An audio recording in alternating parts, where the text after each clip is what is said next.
صلی علی نبینا صلی علی محمد۔ ایک سوال ان کا یہ ہے کہ کتنے میل کا سفر ہو تو روزہ رکھا جا سکتا ہے، اور کتنے میل کا سفر ہو تو روزہ نہ رکھا جائے؟ سفر کے متعلق میں پہلے بھی بارہا بیان کر چکا ہوں کہ حضرت صلی اللہ علیہ وآلہ وسلم نے جو سفر اختیار فرمائے ہیں ان کے متعلق قطعی طور پر ہمیں میلوں کا حساب نہیں ملتا، جی ٹھیک۔ لیکن لفظ سفر قرآن کریم نے رکھا ہے، اس کی فاصلوں میں تعیین نہیں کی۔ اس میں بہت بڑی حکمت ہے، اور وہ حکمت یہ ہے کہ زمانے کے بدلنے سے سفروں کی تعریف بھی بدلتی جاتی ہے۔ ایک سفر وہ تھا جو اس زمانے میں کیا جاتا تھا، عموماً کہا جاتا ہے کہ اس وقت ایک منزل 12 میل سے لے کر 20 میل تک ہوتی تھی، تو اس خیال سے بعض علماء نے 12 سے 20 میل کے درمیان کا فاصلہ سفر کا فاصلہ قرار دیا ہے، مگر یہ ضروری نہیں ہے۔ اور اب تو خاص طور پر میں نے دیکھا ہے بعض دفعہ ایک شہر میں ہی ایک کنارے سے لے کر دوسرے کنارے تک 100 میل کے قریب بن جاتا ہے۔ میں جب 78 میں امریکہ گیا تھا تو شکاگو میں ایک ایسے گھر میں ٹھہرے ہوئے تھے ہم جہاں جو کنارے پر واقع تھا۔ ہمارے دوپہر کو ہمارا کھانا کہیں تھا، وہاں تک فاصلہ تقریباً 70 میل کے قریب تھا یا کچھ زائد، اور پھر رات کا کھانا کہیں اور تھا، وہاں بھی 70-80 میل کا فاصلہ کر کے پہنچے، جو کم و بیش اتنا ہی ہے جیسے روا سے شیخو پورے چلے جائیں یا لاہور کے کناروں تک پہنچ جائیں۔ اور وہ سفر نہیں تھا، ہمارا دل بتاتا تھا، سب جانتے تھے ہم کہ یہ سفر نہیں ہے، ٹرپ سی ہے، شہر کے اندر کے اتنے بڑے بڑے فاصلے ہوتے ہیں۔ لیکن اگر انسان سفر پر نکلے اور ارادہ سفر کا ہو تو اس سے بہت کم فاصلے بھی سفر بن سکتے ہیں۔ اس میں انسانی مزاج بتاتا ہے، اس کی نیت کا دخل ہوتا ہے کہ ہم سفر پر چل رہے ہیں کہ نہیں۔ اس لیے میلوں میں سفر ناپنا نہ درست ہے، نہ کوئی قطعی سند ایسی ملے گی کہ اتنے میل پر سفر شروع ہوتا ہے۔ جب آپ گھر سے بے گھر ہوتے ہیں اور کچھ عرصے کے لیے یہ ارادہ کر کے نکلتے ہیں کہ ہم اب کچھ عرصے کے لیے ہم باہر رہیں گے، تو سفر شروع ہو جاتا ہے۔ سفر شروع ہونے کے بعد پھر یہ بحث نہیں رہتی کہ تھوڑا سفر کیا ہے یا زیادہ کیا ہے۔ اگر آپ سفر کی نیت سے نکلتے ہیں تو تھوڑا سا سفر کرنے پر بھی آپ کا سفر شروع ہے، اور یہی حال واپسی کا ہے۔ حضرت علی رضی اللہ تعالی عنہ سے متعلق روایت ملتی ہے کہ جب آپ سفر سے واپس آیا کرتے تھے تو شہر میں داخل ہونے سے پہلے جو نماز پڑھتے تھے وہ قصر کرتے تھے، حالانکہ شہر ہو سکتا ہے 2 کوس کے فاصلے پر رہ گیا ہو۔ تو یہ سارے معاملات نیتوں سے تعلق رکھتے ہیں۔ اس ضمن میں ایک اور بحث جو اکثر اٹھائی جاتی ہے وہ یہ ہے کہ اب ہمارے سفر کتنے بھی لمبے ہوں وہ آرام دہ ہو گئے ہیں، اس لیے سفر کی جو سہولتیں قرآن کریم نے دی ہیں ان سے استفادہ جائز نہیں۔ یہ بات بھی غلط ہے اور انسانی فطرت کے خلاف ہے، اور قرآن کریم کا جو مرتبہ ہے اس کو نہ سمجھنے کے نتیجے میں یہ بات پیدا ہوتی ہے۔ قرآن کریم میں جب اللہ تعالیٰ سفر کی سہولت دیتا ہے تو اللہ تعالیٰ کے علم میں ہے کہ ہر زمانے میں سفر کس کیفیت سے گزریں گے اور آسان ہوں گے یا مشکل ہوں گے، یہ ساری باتیں اللہ تعالیٰ کے علم میں ہیں۔ پھر ہر سفر اس زمانے میں بھی تو ایک جیسا نہیں تھا۔ کچھ خواتین اونٹوں میں ہودوں میں بیٹھ کر سفر کرتی تھیں، کچھ کو کہار اٹھا کے پھرا کرتے تھے پرانے زمانوں میں، کچھ پیدل چلنے والے تھے، کچھ سوار تھے، پھر گرمیوں کے سفر تھے، سردیوں کے سفر تھے۔ مختلف سفروں کی کیفیات اس زمانے میں بھی بدلتی تھیں۔ تو اس زمانے میں اگر سفر کی کیفیت بدلی ہے تو یاد رکھنا چاہیے کہ انسانی مزاج بھی تو بہت بدل چکے ہیں. اس زمانے میں ایسی بھی شہادت ملتی ہے کہ ہمایوں نے ایک 100 میل کی منزل گھڑ سواری کے ساتھ کی ہے. جب اس کی منہ بولی بہن کی طرف سے فریاد آئی تھی، اس کو خطرہ لاحق ہوا تھا، تو اس نے 100 میل کی منزل ماری تھی. بس وہ بھی لوگ تھے جو ایسے کڑے بدن کے تھے کہ 100 میل کی منزلیں گھوڑوں پر طے کرتے تھے.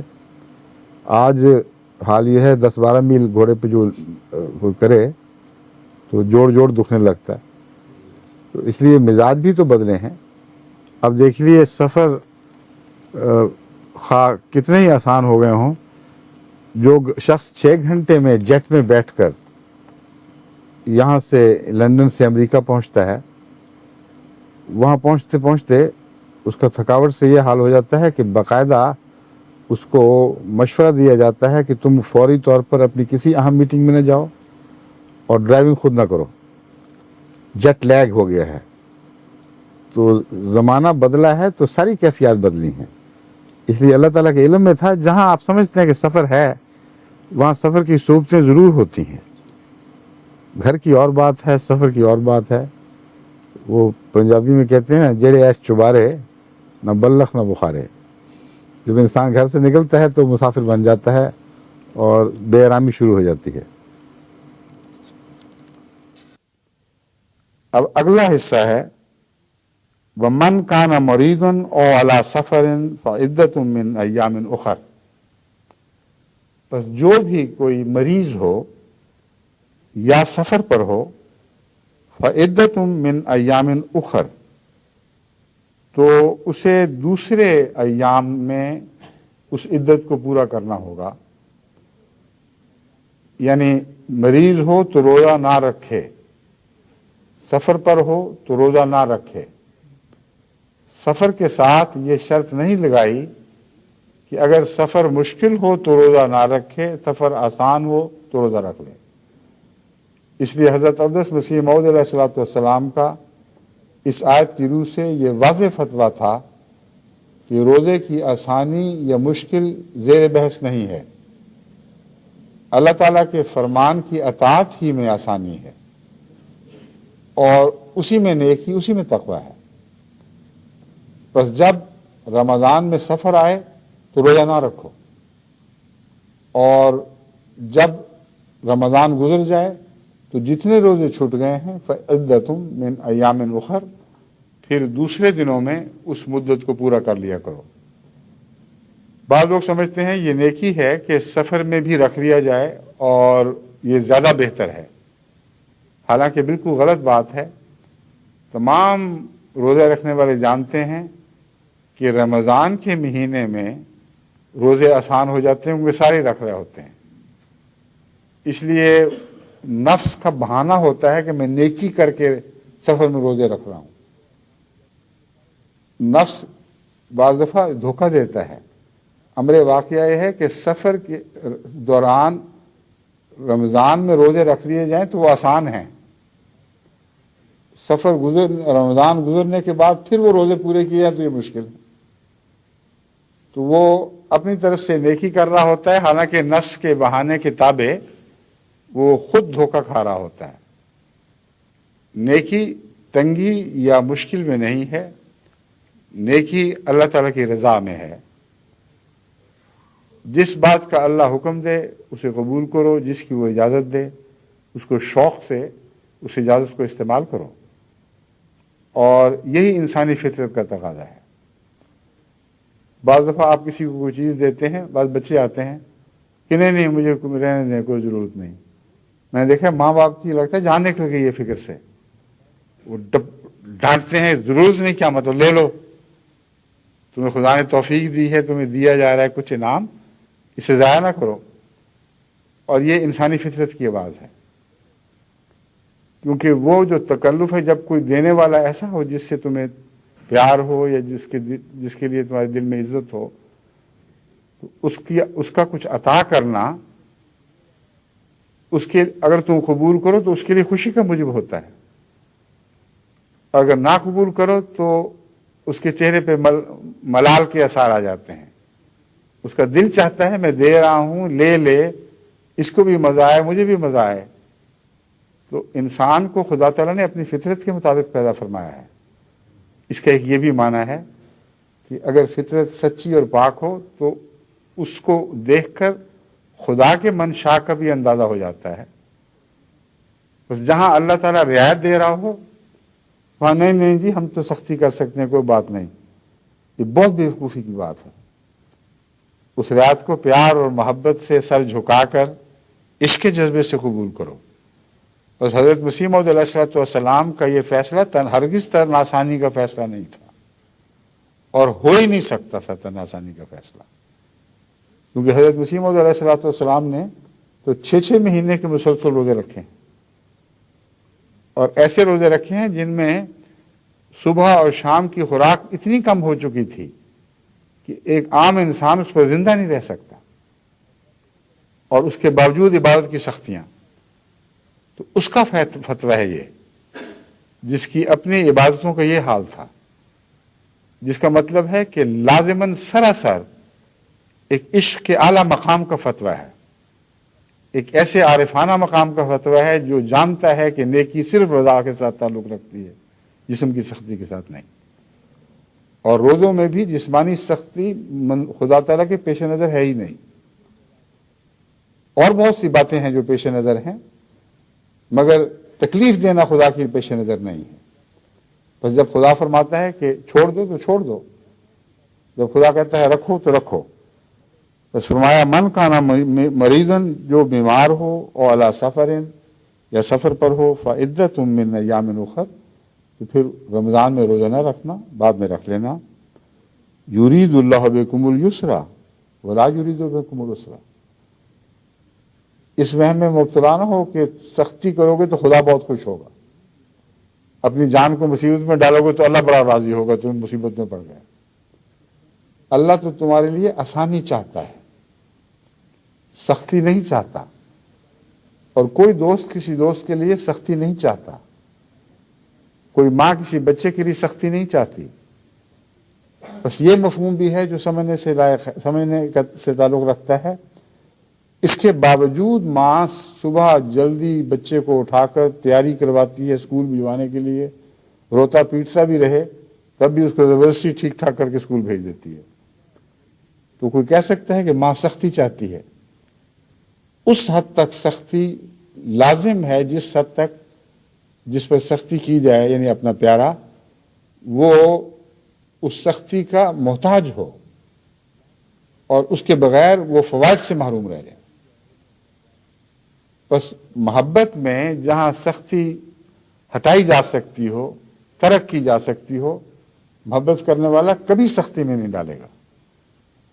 جہاں سختی لازمہ ہے اس سے گزارے بغیر اپنے محبوب کی بھلائی ممکن نہیں ہے.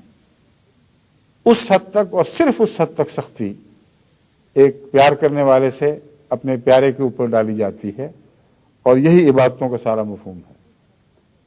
جہاں سختیاں ہیں وہاں اس کے بدلے ضرور آسانیاں مقدر ہیں، ورنہ کبھی بھی خدا تعالیٰ انسان پر سختی نہ ڈالتا. چنانچہ فرمایا فَإِنَّ مَعَ الْعُسْرِ يُسْرًا إِنَّ مَعَ الْعُسْرِ يُسْرًا، کہ دیکھو عبادت کے مضمون میں یہ بات ہو رہی ہے. فَإِذَا فَرَغْتَ فَانصَبْ وَإِلَىٰ رَبِّكَ فَارْغَب. عبادت کے تعلق ہی میں یہ بات ہو رہی ہے رمضان کی. فرمایا دیکھو جو سختی بھی ہم ڈالتے ہیں، ایک یہ معنی بھی ہے اس آیت کا، لازماً اس کے بعد آسانی آتی ہے، اور آسانی کی خاطر سختی ڈالی جا رہی ہے. سختی کی خاطر سختی نہیں ڈالی جا رہی. بس قرآن کریم کی تمام آیات مسلسل اسی مضمون پر روشنی ڈالتی چلی جاتی ہیں کہ اللہ تعالیٰ سختی کو پسند نہیں کرتا، نہ سختی کی خاطر کسی کو سختی میں مبتلا فرماتا ہے. ہاں بعض فوائد ایسے ہیں جو سختی میں سے گزرنے کے بعد آخر پر رکھے گئے ہیں. اب ذمہ دار جو محنت کرتا ہے تو اس کو 6 مہینے یا سال کے بعد آنے والی فصل دکھائی دے رہی ہوتی ہے، اس کی خاطر وہ خود اپنے آپ کو مشقت میں ڈالتا ہے. اپنا دشمن تو نہیں ہے، کوئی شخص اپنا دشمن نہیں ہوا کرتا. سوائے اس کے کہ پاگل ہو.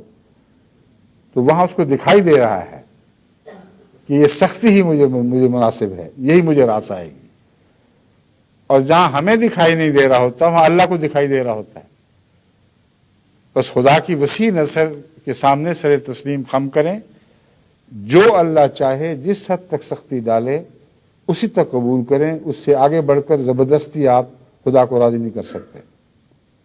چنانچہ اس مضمون پر آن حضرت صلی اللہ علیہ وآلہ وسلم نے عبادتوں کے تعلق میں ہی ایک موقع پر بڑے جلال سے فرمایا کہ دیکھو تم سختیاں کر کر کے اپنے اوپر خدا پر غالب نہیں آ سکتے. ناممکن ہے کہ تم زبردستی خدا کو خوش کر سکو. ہاں تم ٹوٹ جاؤ گے اور خدا کی تقدیر تمہیں ٹکڑے ٹکڑے کر دے گی. تو سختیاں خدا کی طرف سے بھی سختی کی خاطر نہیں ڈالی جاتی اور انسان کو بھی زبردستی خدا کو خوش کرنے کی توفیق نہیں ہے. ایسا کرنے کی کوشش کرے گا تو خود مارا جائے گا. اس لیے اس مضمون کو سمجھتے ہوئے اس رمضان میں داخل ہوں